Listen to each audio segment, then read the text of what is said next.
naik dekat atas nanti kapten marah kalau tak ikat semua tu. Usama kena ikat dengan tali supaya kalau ada ombak ke apa ke, tali ni akan pegang Usama. Setiap kali Usama nak naik atas dek, dia kena pakai tali ni supaya saya boleh jaga dia. Kata tak kapten bising, kapten sayang kat Usama ni.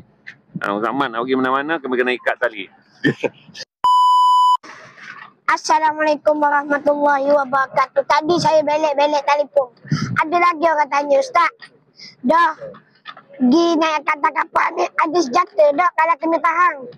Kita ni bukan nak pergi perang. Kita nak pergi atas batuan. Kita dah bawa mana-mana senjata pun. Tak, kita pergi ni nak atas batuan, nak atas susu ke anak-anak di Gaza yang sedang kelaparan. Nak atas gando-gando beras kepada mereka-mereka yang kebuluran.